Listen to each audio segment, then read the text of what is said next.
The broadcast is now starting. All attendees are in listen-only mode. Good afternoon, ladies and gentlemen. Welcome to TechGig webinar series, our endeavor to empower techies. We believe that sharing of knowledge is the key to enhance our skills and grow us as professionals. With this principle in mind, we have initiated a series of webinars conducted by industry experts to give you all a crisp insight of various domains. The topic of today's session is Dependency Injection with Enterprise Library 5.0. Our guest speaker today is Hina Mehta. She is Principal, Education and Research at Infosys Limited. She is a Microsoft Certified Solutions Developer, Web Applications and Microsoft Certified Trainer. She is also IBM Certified Solution Advisor for Cloud Computing Architecture.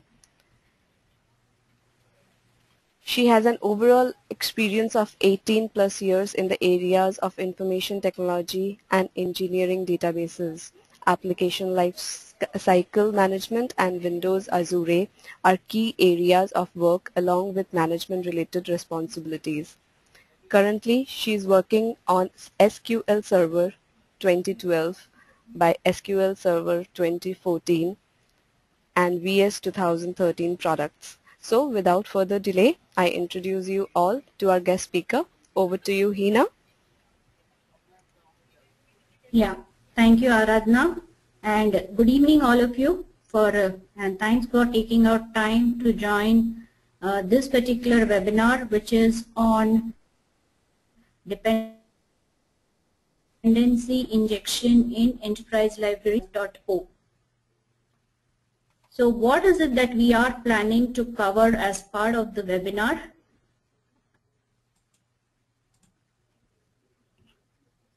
That's the agenda that I have chalked out for today.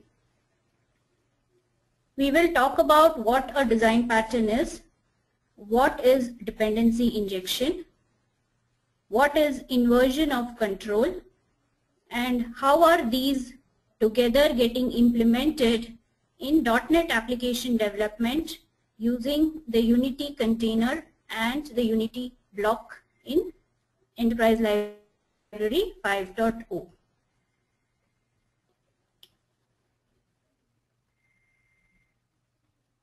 So basically, let's start the discussion with understanding what a design pattern is.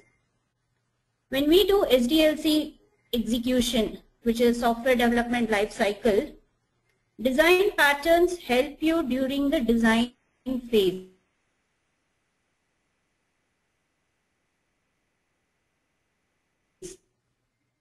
Design patterns are within a given context using programming languages. Rather, they are description templates that outline the approach that you have to follow for solving specific design issues. Patterns are nothing but documented best practices that are recommended to be followed while you are designing and developing applications. For every design issue in a given problem context, there is a different pattern that works. Primarily, design patterns are technology independent.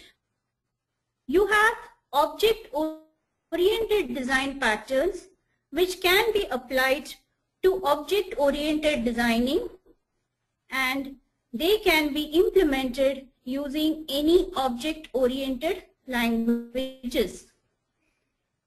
People must have heard of the popular Gang of Four patterns, where the Gang of Four patterns are used largely for object-oriented design issues. The GOF patterns help in arriving at the right class designing that will translate your applications into maintainable, extendable, and reusable applications with a multiple change in requirements. Most of the design patterns today are instrumental in achieving one very key important goal, and that is to be able to create good software design which is having high cohesion and loose coupling. Now when we talk about cohesion and loose coupling, what are we meaning by these two terms? Cohesivity as a of relationship between the members of a class. So when we are designing classes in object orientation, these classes need to be highly cohesive modules. On the other hand, loose coupling promotes greater reusability and easier maintenance of your applications. And if we are designing multiple classes for our problem domains, we should aim at having a very high cohesive classes, and at the same time these classes should not be having lot of dependency on other classes within the problem domain. So the whole going on is one of such software design patterns that help you in encouraging and implementing loose coupling within your application designs. So now that we have a very clear picture on what a design pattern is, let's move on to the next topic of our discussion, wherein we will try and look at what is dependency inversion and what is inversion of control mean over here. We know that when we do designing, there are multiple software design principles. These software design principles are guidelines that tell us what is right and what is wrong for good software design.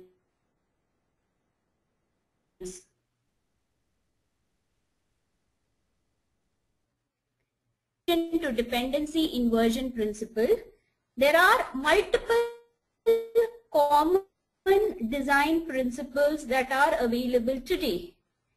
And these principles, the software design principles that we are talking about, they were proposed by a person called Sir Robert Martin in the year 1992 and was coined the term called SOLID, which is S-O-L-I-D, where each letter is a principle.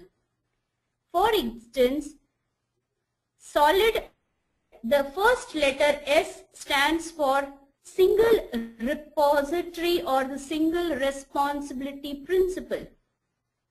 Then you have O, which is open closed principle, which primarily says that when you are creating class designs, your class designs should be open for extension but closed for modifications. The L stands for Liskov substitution principle.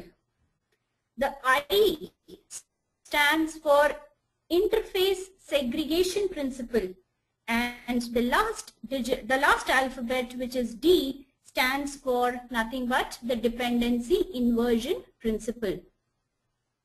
So these are some very popular design principles which, if we adopt it within our application development environments, we would be able to get our designs correct, and at the same time we will be able to create designs which are maintainable in the future. So what is the dependency inversion principle all about? If you look at dependency inversion principle, according to this principle, while you are designing your class modules, if there are any high-level class modules, these high-level class modules should not depend on the low-level modules. Instead, they need to depend only on abstract versions of the low-level module. Abstractions should not depend on implementations. Rather, the implementations should depend on abstraction. So these are two very key points related to the dependency inversion principle. Now let's try and understand this with an example. So while we are saying that the dependency inversion principle tries to highlight the way we should be creating our high-level class modules and our low-level class modules, we need to see how do we design the high-level class modules and how do we go ahead and design low-level class modules.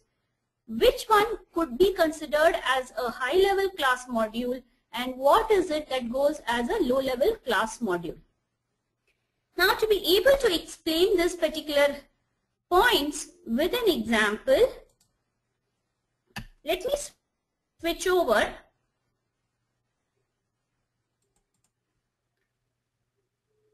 to a specific image.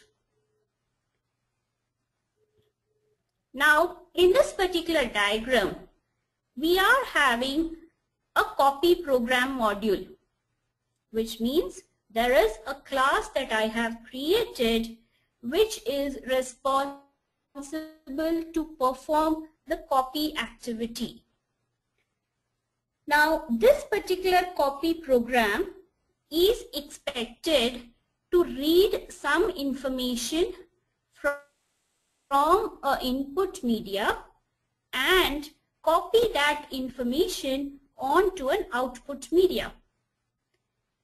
When this particular copy program module works, it will go ahead, for instance, and read information from keyboard reader classes and printer writer classes.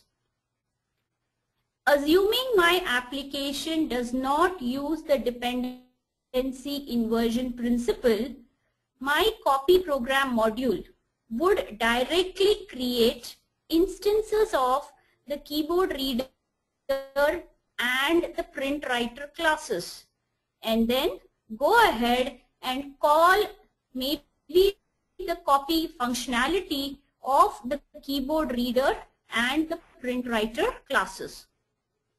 As far as our current scope of the application is concerned, probably this design is meeting the current set of requirements.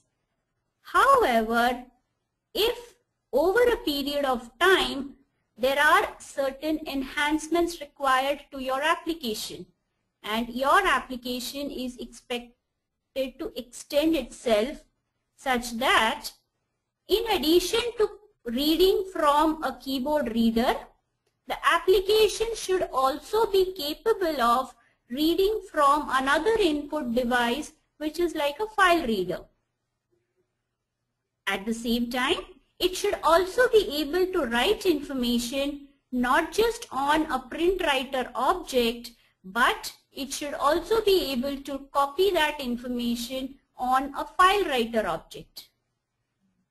Now, earlier, because we had only two particular classes, which is a keyboard reader and a print writer classes, which were directly interacting with the copy module that we have, it was well enough. But now that we have to add two more new classes, it would involve us to go ahead and rewrite the complete copy program module all over again. So if my copy program module was having instructions in the copy program module which said I have to create an instance of keyboard reader and I have to create an instance of print writer, now because there is a provision, I should also be allowed to create instances of the file reader and the file writer classes. Now to be able to incorporate these new set of requirements, you would land up changing your entire copy program module. So the entire copy class declarations that you have, you would need to go ahead and rewrite the complete copy class module such that in addition to creating instances of the keyboard reader and the print writer classes, it should also be allowed to create instances of file reader or file writer, which is actually violating the principles of software design. We had a principle which said open closed principle.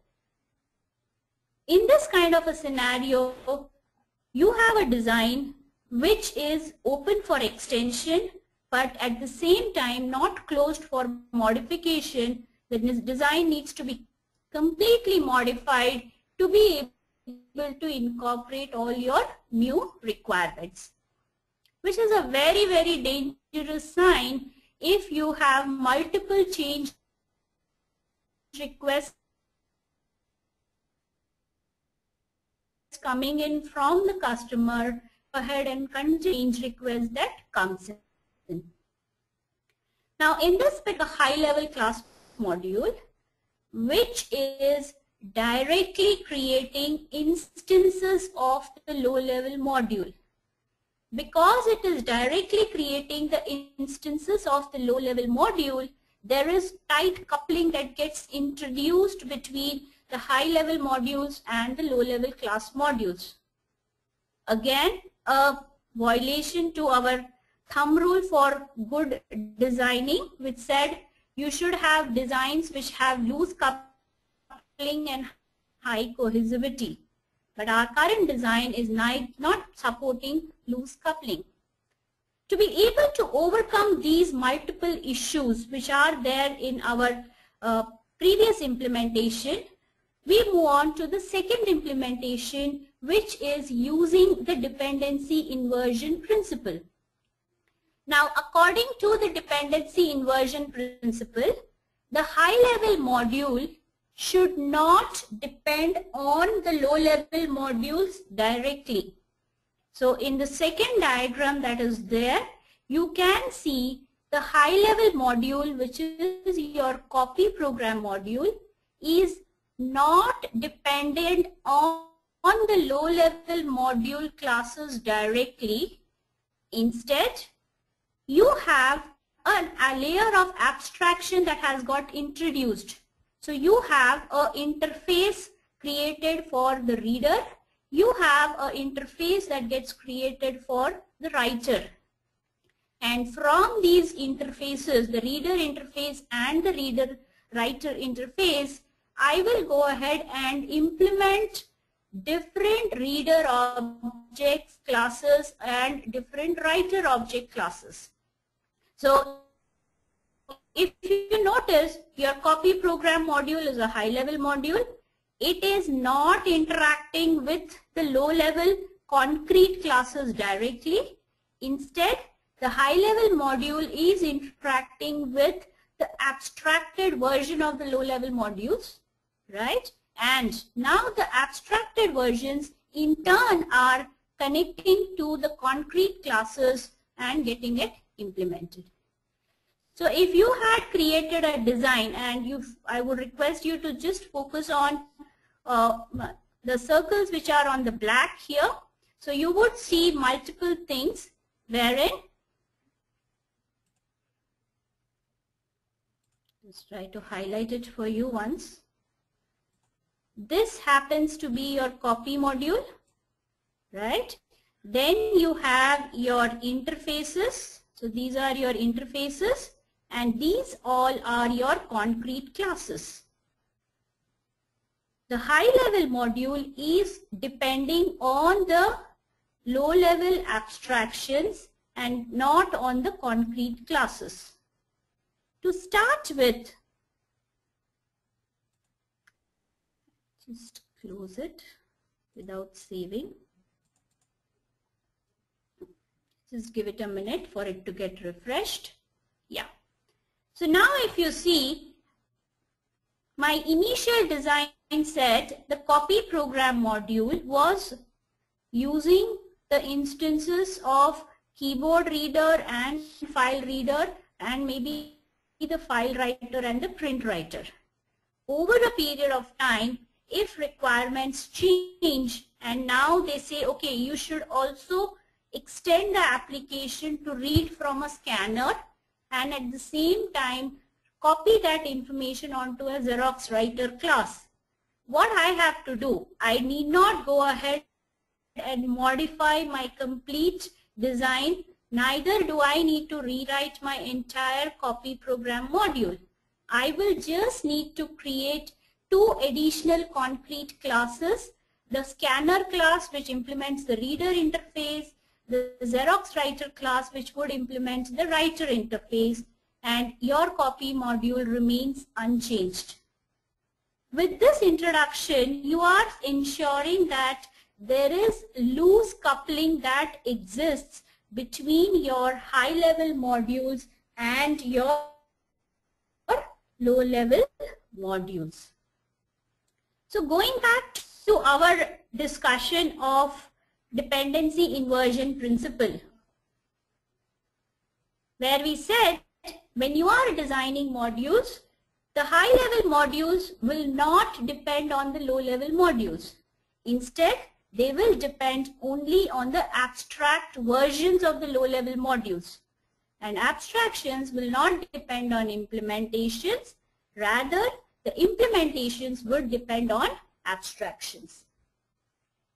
So, with this particular guideline, we will go ahead and start seeing how can we adopt the DIP principle in all our software design creations. So while the principle, which is the dependency inversion principle, helps you in laying down a guideline we should follow during designing of modules, there is a pattern that we need to adopt, because the pattern outlines the approach that has to be followed for using the dependency inversion principle. Now, what we have, the IOC, which is the inversion of control, is nothing but a design pattern that gives us different ways of implementing the dependency inversion principle. So let's see how do we go ahead and use the IOC pattern in our applications. So we had talked about a file reader class example where we had a copy module and we had to copy from a reader class onto a writer class. We also saw the design of how can a low-level module, how can a high-level module get directly be dependent on a low level, what is the impact it creates, and if I create or introduce a layer of abstraction, what is the advantage of using that. I'll try to give you another example with an employee and an address combination where I have an employee class and I have an address class, and there is a relationship that exists between these two classes, which is a composition relationship. So let me just switch back to another diagram.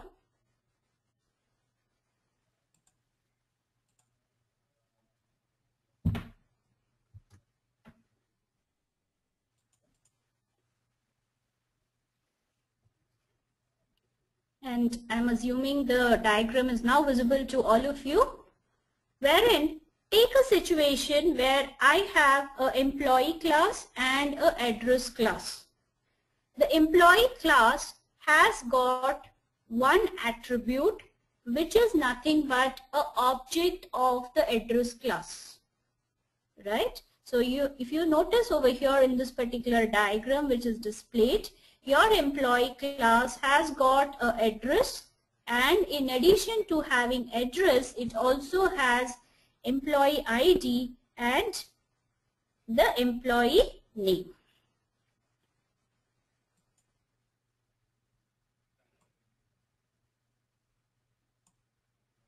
And then I have my address class which is giving door number, street number and the city.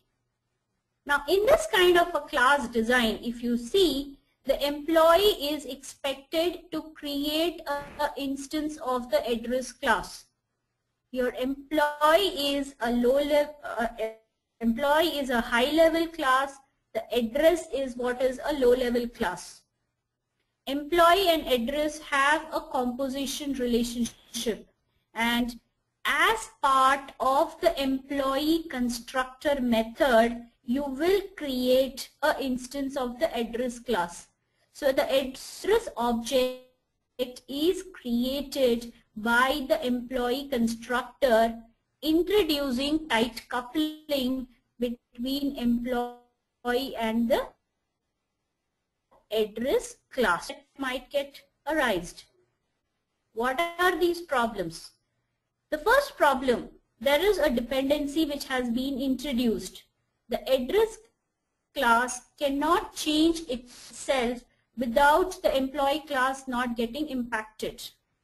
So any change in the address class will go ahead and impact your employee class as well. If your address object creation fails, the employee object will also not be created. So if the address object has not been created or there is a problem, then you will find issues in having the employee object also getting created. And the last and the very important issue that would have to be addressed because of such a class design is, what if tomorrow I want to add a new address type? Currently, my address class is having door number, street number, and city. Now, I also want to add another attribute in the employee class, which is, let's say, an office address, or maybe a gym address, or maybe the health club address, or some other address.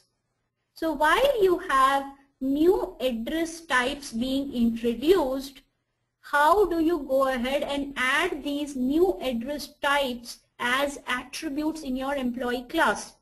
It would involve you to go ahead and modify your employee class with every new address type that is getting introduced. That is where the IOC pattern comes in handy. The IOC pattern is what says that whenever an employee object has to be created, it in turn should be creating an address object. This is what is the default thing. Instead of the employee constructor creating the address object, let the address object be created and then passed on to the employee class. Right? So in this whole situation, what does IOC actually try to highlight you? Do not call us, we will call you. In other words, do not create the address object, we will supply the address object to you. And when we are trying to supply the address object to the employee class, address object is like a dependency object for the employee class. And this particular address object we are trying to supply to the employee class through the process of dependency injection. We are trying to inject the dependency object in the high-level classes.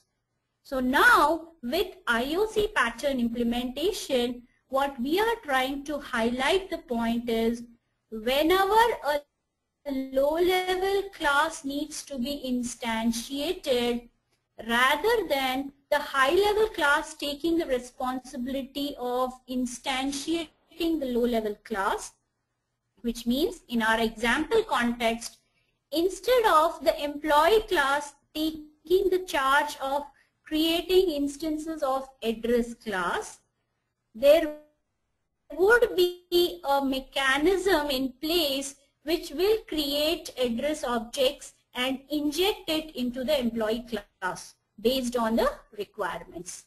And that is precisely what dependency injection is all about.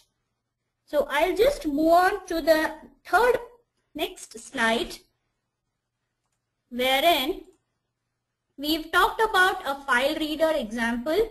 We talked about employee address, which is a composition relationship example. Similarly, we have a logging error example, wherein if you see, the logger application could be one class, and then you would have the log file to which the logging needs to be done. your logger application class becomes like a high-level module, and the log file becomes the low-level module. Now the logger application class is required to create an instance of a specific type of log file depending on where the logging is required. Do you want to log the errors in event log? Do you want to log your errors in an application log? Do you want to log your errors in a text file, in a binary file, or do you want to send these error messages over mail? So there are multiple options that are available. And in all these things, how do we have, now the challenge that we have is, how do we get the high-level module, which is nothing but our logger application class, create instances of the low-level module classes. Now what are our low-level module classes? They are nothing but the dependency class, which are like event logs, error logs, sending mails, binary files, text files, so on and so forth. So we have high-level classes, we have low-level classes. Our objective is to inject instances of the low-level class into the high-level class modules. And this is what brings us to the dependency injection, where instances of the dependent classes are injected into the high-level class modules instead of the high-level modules directly trying to create them. So we move on to what is called the dependency injection. It's nothing but a design concept behind how IOC pattern gets implemented. There are different forms of dependency injection that are available to us. You have constructor injection, you have property, method, interface, service locator, generic injections, and so on and so forth. So now our objective is, how do we create dependency injection in applications? For using or for getting dependency injection in our applications, we have a Unity application block. Now what are these Unity application blocks? To be able to inject our dependent object into the high-level objects, this can be done using a concept of containers. So the Unity application block helps you in implementing such containers, where while you have the low-level classes and the high-level classes, along with that, in the container you will create the high-level class modules. Your Unity application block comes by default with Enterprise Library 5.0. For those of us who are new to Enterprise Library 5.0, Enterprise Library application blocks are certain reusable blocks which are there, which we can adopt for implementing our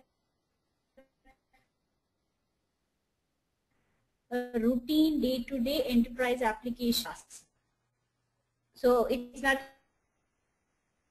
but a collection of reusable application which common development tasks. Application blocks, Unity application block is one of them. If you have installed EL5, Unity application block is directly available to you. If you do not have EL5 also, you can just install the Unity application block as a separate download, and this particular application block supports all forms of dependency injections, and you can inject dependencies either through coding, which is programmatically, or through a set of configuration files.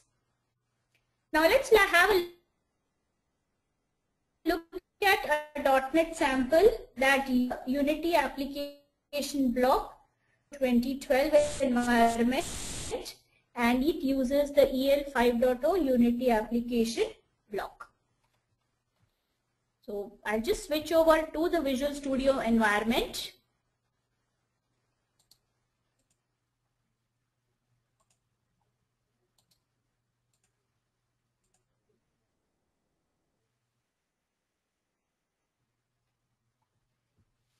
the Visual Studio environment, and in this particular Visual Studio demo, I have a couple of demos. We'll start with a very simple implementation of Unity application block.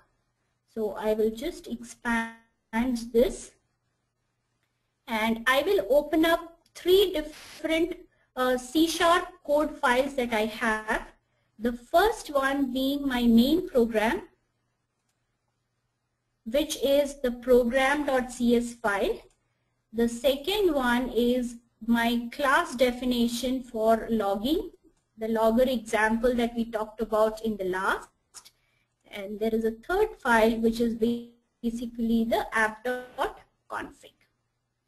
So now if you see, let's start with the first one, which is your first startup file or the program.cs file.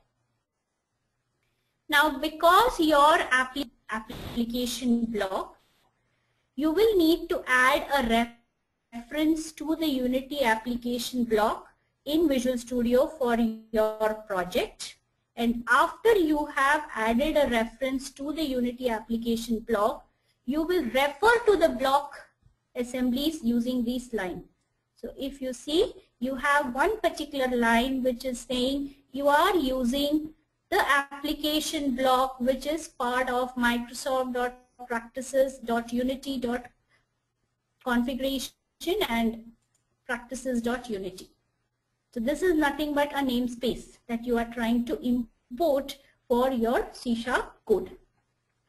Now I have a simple console-based application that I have written, wherein what you are trying to do is you are creating a Unity container object, right? And in this particular Unity container object, you are storing multiple types that are to be used. Where are these types defined? All these types are defined in a configuration file. So you are trying to use, if you notice, a Unity configuration section class, and through this you are using the configuration manager's get section method and trying to read the Unity section in your configuration file. Configuration file, this section defines all the types that are used within your application. Types are nothing but all your classes that you are working with. So all your low-level classes, all your high-level classes, everything should be defined in the Unity section of your configuration file. It basically picks up this information and configures the container. When I say it is configuring the container, it registers all the types that you have in your configuration file. So I'll say configure the container, register with the container all my high-level class types, all my low-level class types. So I have created a container object, and in the container object I have said this is my high-level class, this is my low-level class. After I have done that, now what do? I try to create an instance of the high-level class. And through the instance, I am trying to use a resolve method which in turn will resolve the dependency class and create an instance of the dependency class. So we had high-level classes, low-level classes. Low-level classes, I am also referring to them as dependency classes.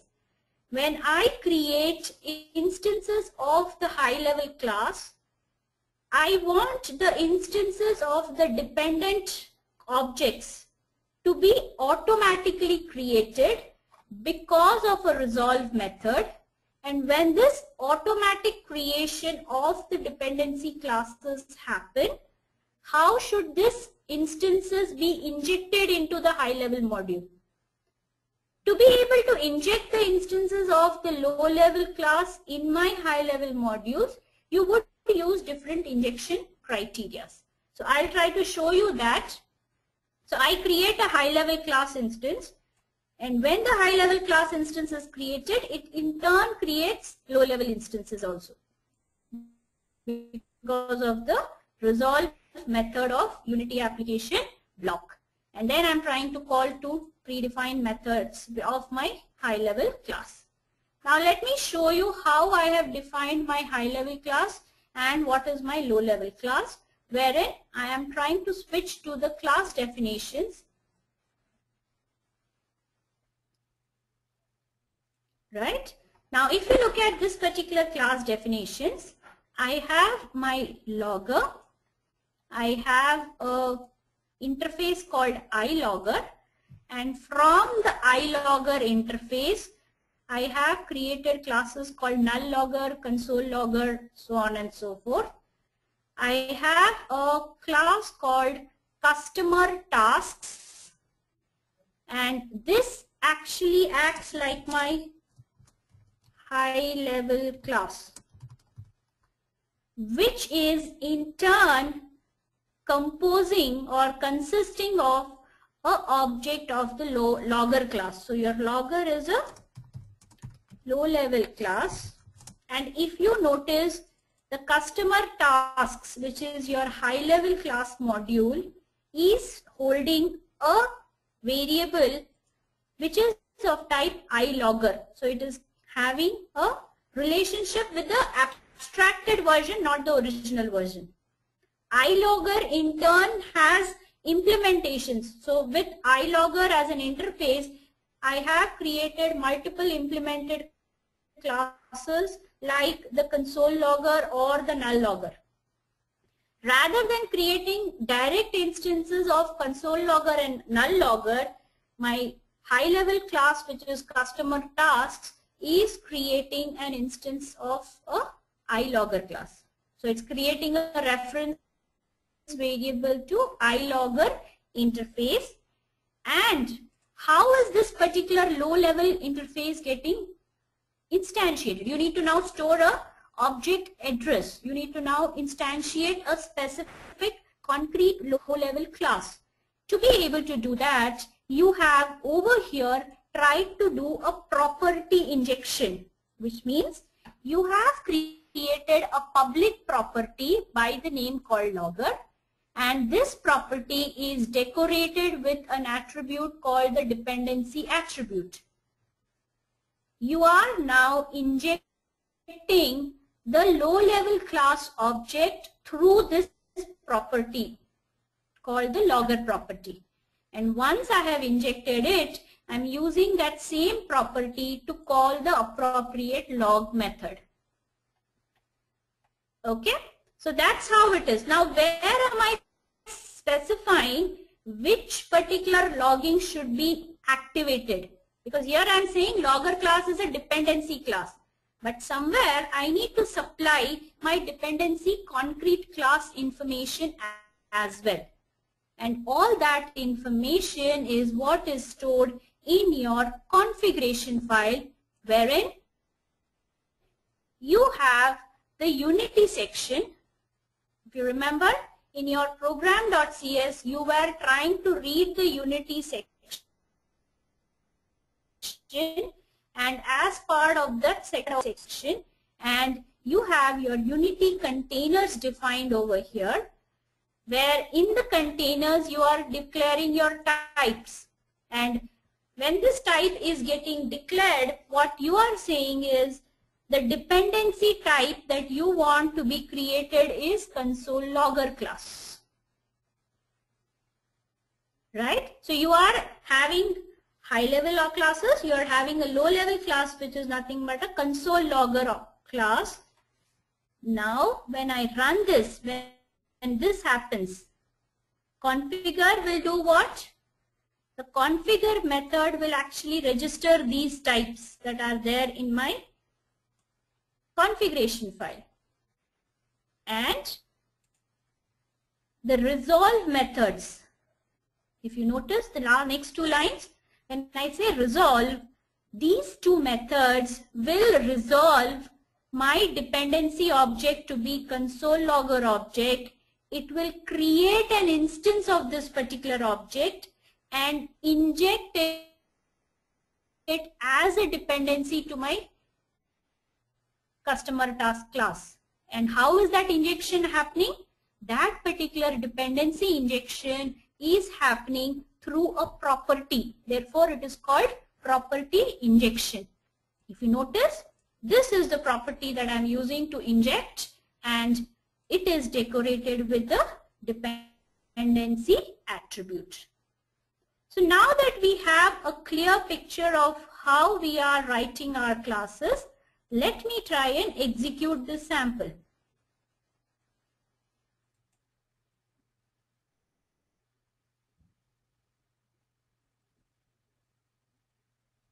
So I'll just give it a minute. Yeah. So if you see, it is displaying now saved customer, save customer, because now I have console logger as my dependent object that should get created. I have not created that particular object explicitly anywhere. I have just specified that dependent object through my configuration file. And this makes my program heavily maintainable. Today there are only two loggers, null logger and console logger. Over a period of time, my number of logging activities actually increase. So instead of just having a console logger, I also feel the need of doing a file logging activity or maybe an event logging activity. What do I have to do? I just have to create concrete classes that are implementing my iLogger interface and use those classes in my app.config file, and I'm good to go without making major modifications either to my customer tasks or to my logger class definitions. Right? So that's what is primarily your dependency injection all about. Similarly, there is another demo. I will run it for you, wherein I have multiple instances that are being created. I have different instructor objects getting created based on the different training needs that are getting identified, and all this happens through the configuration file. If you do not want to use configuration files, you can optionally choose to specify the dependent object creations directly in your code, something like this. So I'll just now show you a particular code where it uses both the options. The first one is loading the configuration from the app.config, which is our configure method that we've seen. Instead of loading the configuration from the app.config file, I can explicitly register my types using a register type method. So I will go ahead and register all the different low-level types that I have and then specify which particular low-level object instance needs to be created. So when I create a training object, I'll explicitly say training needs an instructor for which particular type. So again, I'll specify this particular type. So I'll have different training types, and for each training there would be a set of instructors that would have got identified. Right? So we have multiple options that are available within our Unity application block. Second, I'll just give it a minute. Yeah. So we have multiple facilities using a Unity application block, which allows you to not only create the dependency objects, but it also allows you and facilitates you to go ahead and inject these dependency objects into your high-level class modules.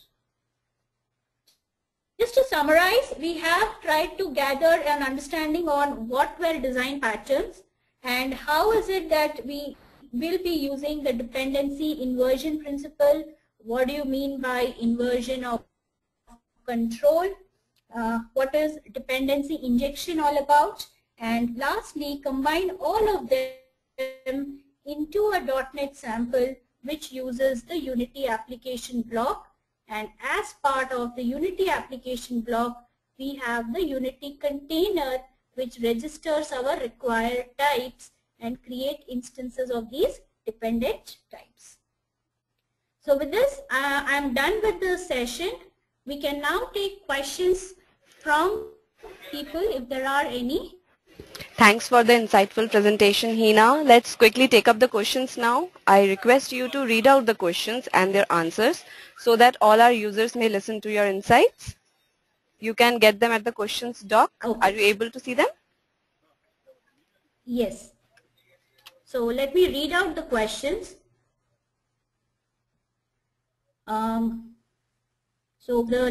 I'll probably read from the last question.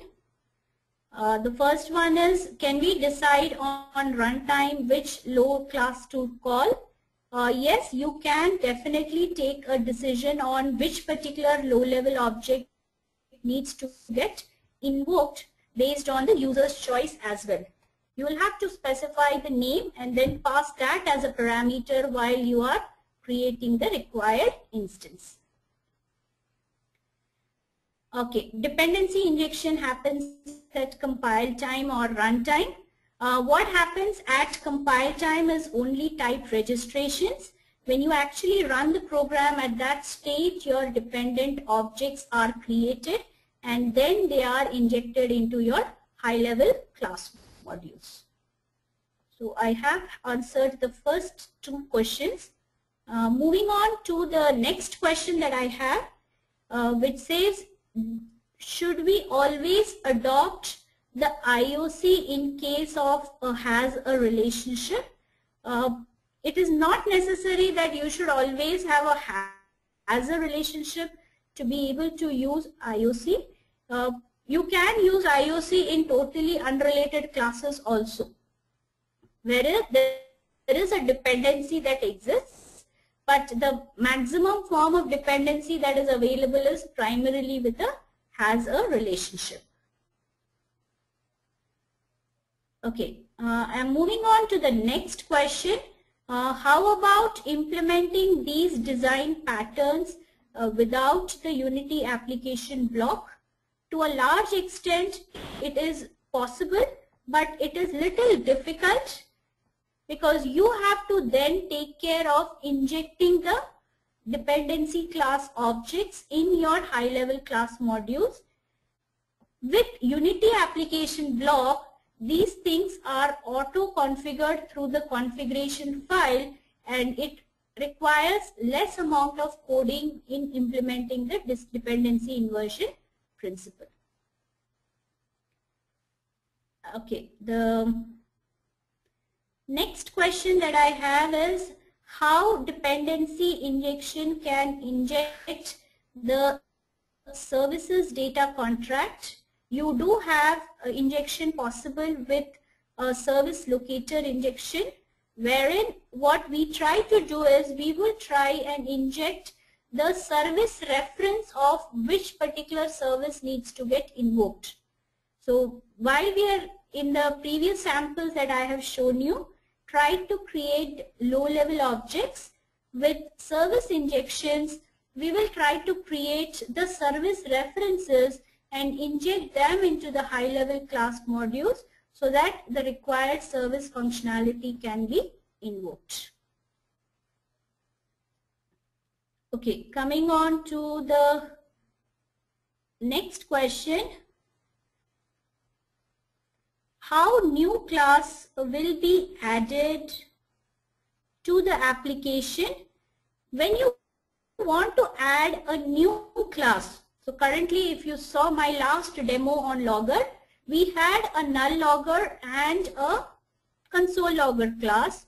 Tomorrow, if I want to add a file logger class, I can just create a .cs file and say the new class file logger class that I am creating is implementing my iLogger interface. And once I have given the complete file logger class definition, I can specify the file logger type in my app.config. When I do these modifications, my existing class designs remain unaltered, and that's what is the advantage.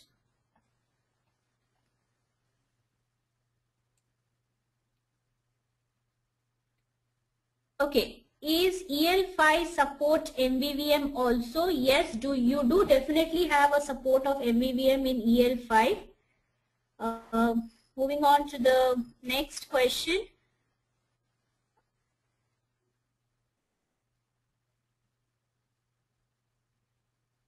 Okay, this is a little bigger question. I'll just read it out first.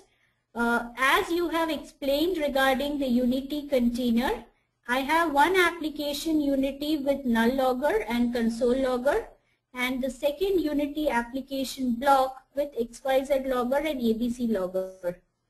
Now, can we use the Unity application block 1 to use XYZ and ABC loggers, which are already being used by the Unity application block 2? Yes, you can do that.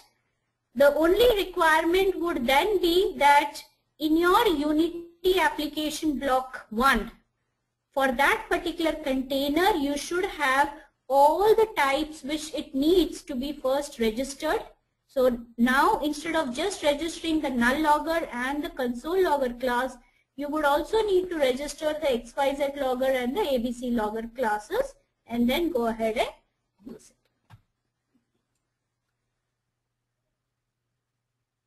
Okay. Okay, I am getting request for explaining the programming part once again. Aradhna, do we have time to go through that same demo once again? Yes, Hina, definitely you can do that. Okay, thanks. And before I actually move on to the demo, there is one question which I thought I did not answer, which was difference between IOC, dependency inversion, and decoupling. Now, all three are primarily related. Decoupling is basically trying to create classes which do not have an interdependency, and in our effort in creating classes which do not have too much of dependency, we would want to adopt certain approaches on how can we create such class designs. These approaches that we follow are nothing but patterns, and IOC is one such pattern. Dependency inversion is basically a principle. It's a guideline. It says that you have to follow this guideline to maintain loose coupling, and to be able, how do you follow the guideline? To be able to follow a guideline, you need to follow an approach. That approach is nothing but a pattern. So you could say IOC implements the dependency inversion principle. Okay. Alright, so now I'll just move on to the demo, last demo that I had shown once again.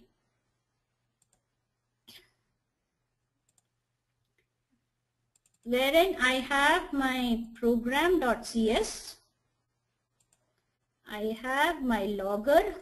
I'm just opening the files and then we'll go through them, each one of them. And I have my configuration file. So let's start our discussion on first file, which is a program.cs file. And if you see in my program, what am I trying to do?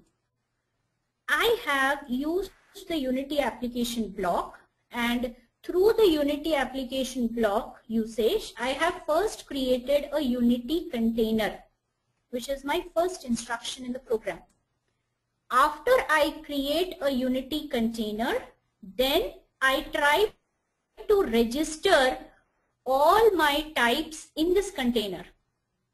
Now, to be able to register all your types within the Unity container, you have multiple options. This particular code actually is trying to read those type information from a configuration file and register the types in the container using a configure method call.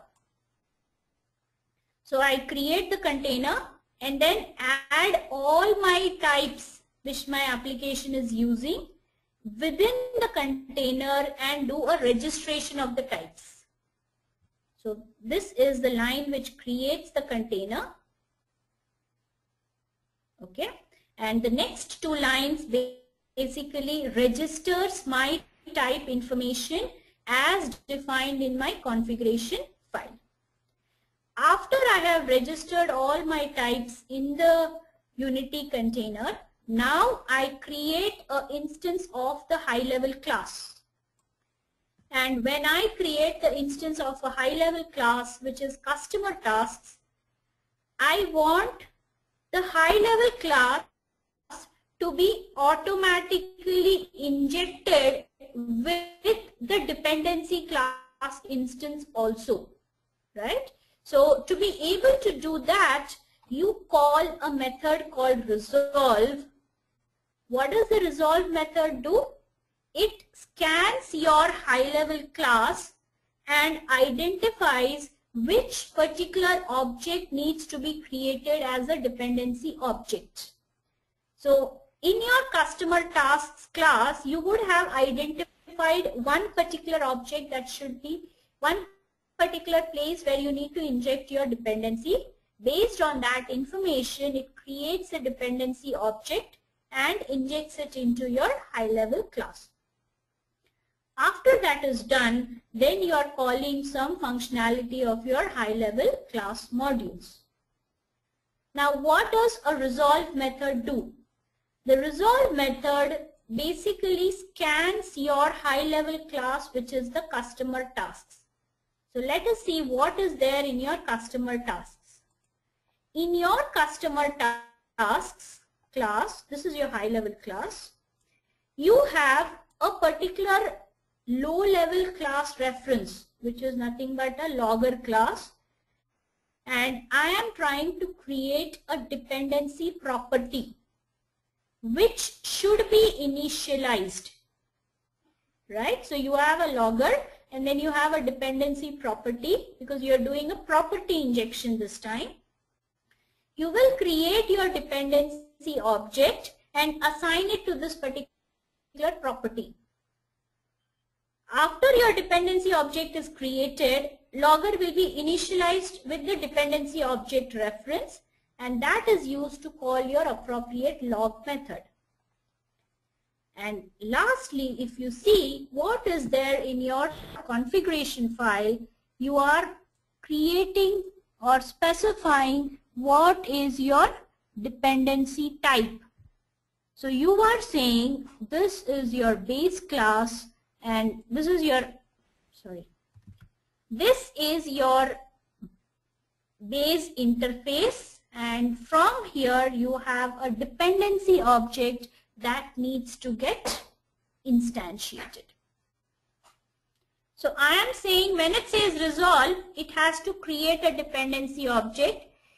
In the Unity container, there is a dependency type called the logger, console logger. So it creates an instance of that and attaches that instance to your property. So you are doing a property injection, and after you've attached the instance of the console logger to the property, that is further used in implementing the high-level class module.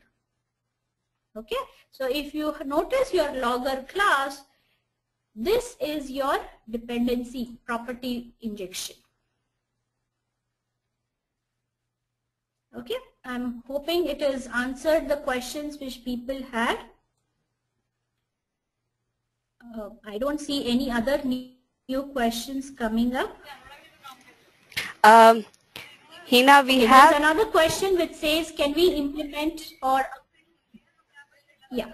Yes, you can continue. I just want to say we are running out of time. So if you want to take one more question, you can. And then I request you to sum up the session for today, and then we can close it. Okay. So that's the last question which I was just reading, where it says, can we implement or apply this type of IOC on MVC framework? The answer is yes. You can use the Unity application block across multiple category of applications, be it window applications, be it web applications, be it MVC framework applications as well. Okay, so thank you all. Just to sum it up, this is all what we have discussed on the dependency injection using Enterprise Library 5.0, the Unity application block. Okay, due to time constraint, everybody. Hina, can you hear me? Am I audible to you? Yes, I can hear you. Yes. Okay. Due to time constraint, I request you to take the unanswered question, which we have load many offline, which I will share with you through email. Okay. All right. And I'm really thankful to our guest speaker today for conducting this wonderful webinar. It was indeed a great session. I would also like to thank all our participants for their support in making this webinar a success.